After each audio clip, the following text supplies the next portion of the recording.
ನಮ್ಮ ದೇವರು ಕರ್ತನಾದ ಯೇಸು ಕ್ರಿಸ್ತನ ನಾಮದಲ್ಲಿ ಆಹಾರ ಪ್ರಿಯರಿಗೆ ಪ್ರೀತಿಯ ಶುಭಾಶಯಗಳು.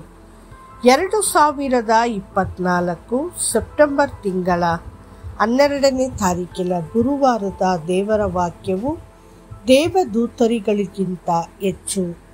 ಅವನನ್ನು ದೇವದೂತರಿಗಿಂತ ಸ್ವಲ್ಪವೇ ಕಡಿಮೆಯಾಗಿ ಮಾಡಿದೆಯಲ್ಲ. ಪ್ರಭಾವವನ್ನು ಮಾನವನ್ನು ಅವನಿಗೆ ಕಿರೀಟವಾಗಿ ಇಟ್ಟಿ, ಎಲ್ಲವನ್ನು ಅವನ ಪಾದಗಳ ಕೆಳಗೆ ಹಾಕಿ ಅವನಿಗೆ ಅಧೀನ ಮಾಡಿದ್ದೀಯಲ್ಲವೇ ಎಂದು ಸ್ಪಷ್ಟವಾಗಿ ಹೇಳಿದನು. ಆತನು ಎಲ್ಲವನ್ನು ಮನುಷ್ಯನಿಗೆ ಅಧೀನ ಮಾಡಿದನೆಂಬುದರಲ್ಲಿ ಅವನಿಗೆ ಒಂದನ್ನಾದರೂ ಅಧೀನ ಮಾಡದೆ ಬಿಡಲಿಲ್ಲವೆಂದು ಹೇಳಿದ ಹಾಗಾಯಿತು.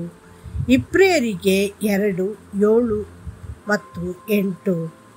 ಕರ್ತನು ದೇವದೂತರುಗಳನ್ನು ಆಶೀರ್ವದಿಸಿದ್ದಕ್ಕಿಂತಲೂ 1000 ಪಟ್ಟು ಹೆಚ್ಚಾಗಿ ಮನುಷ್ಯನನ್ನು ಆಶೀರ್ವದಿಸಲು ಬಯಸಿದನು.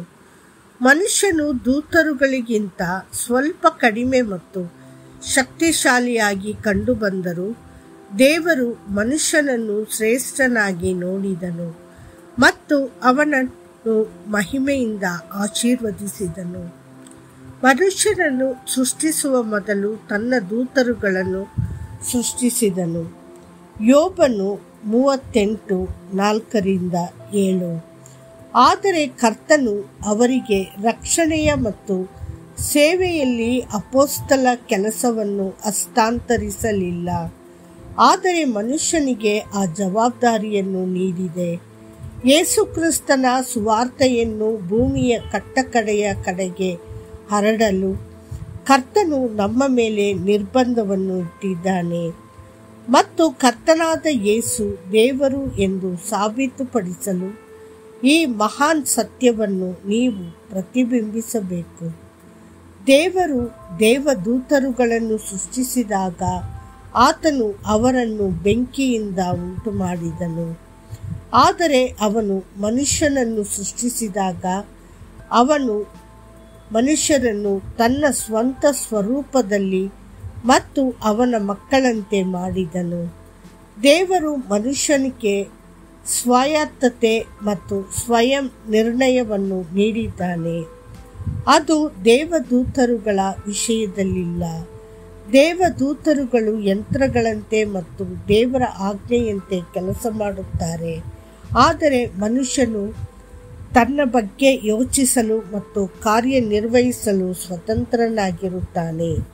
ಸೈತಾನನನ್ನು ನೋಡಿ, ಅವನ ಕುಸಿದ ಸ್ಥಿತಿಯಲ್ಲಿಯೂ ಅವನು ತನ್ನಿಂದ ತನ್ನಷ್ಟಕ್ಕೆ ತಾನು ಏನನ್ನು ಮಾಡಲಾರನು. ಎಲ್ಲದಕ್ಕೂ ದೇವರ ಅನುಮತಿ ಪಡೆಯಬೇಕು. ಅವನು ಯೋಬನನ್ನು ಮುಟ್ಟಲು ಬಯಸಿದ್ದರೂ ಅವನು ಬಯಸಿದಂತೆ ಮಾಡಲು ಸಾಧ್ಯವಾಗಲಿಲ್ಲ. ಅದಕ್ಕಾಗಿ ಅವನು ಯೆಹೋವನಿಂದ ವಿಶೇಷ ಅನುಮತಿಯನ್ನು ಪಡೆಯಬೇಕಾಯಿತು.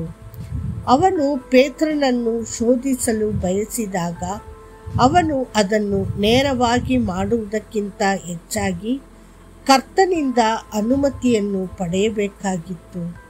ದೇವರು ಯಾವಾಗಲೂ ಅನುಮತಿಸುವುದಿಲ್ಲ. ಕೆಲವೊಮ್ಮೆ ದೇವರು ಸೈತಾನನಿಗೆ ಅನುಮತಿ ನೀಡುತ್ತಾನೆ ಮತ್ತು ಆ ಯುದ್ಧಗಳ ವಿರುದ್ಧ ನಿಲ್ಲಲು ನಮಗೆ ಅನುಗ್ರಹ ಶಕ್ತಿಯನ್ನು ನೀಡುತ್ತದೆ. ನೀವು ಜಯಿಸುವವರಾಗಿರಬೇಕು ಎಂದು ಕರ್ತನು ತುಂಬ ಕಾಳಜಿಯನ್ನು ಮತ್ತು ಉತ್ಸುಕನಾಗಿದ್ದಾನೆ. ಆತನು ನಿಮ್ಮ ಮುಂದೆ ಸಾವು ಮತ್ತು ನಿತ್ಯ ಜೀವವನ್ನು ಇಟ್ಟಿದ್ದಾನೆ ಮತ್ತು ಜೀವ ಅಥವಾ ಮರಣವನ್ನು ಆಯ್ಕೆ ಮಾಡುವುದು ನಿಮಗೆ ಬಿಟ್ಟಿದ್ದು. ಯೆಹೋವನನ್ನು ಸ್ತುತಿಸುವುದರಲ್ಲಿ ಮತ್ತು ಆತನನ್ನು ನಿರ್ಲಕ್ಷಿಸುವುದರಲ್ಲಿ ನೀವು ಆರಿಸಿಕೊಳ್ಳುವುದು.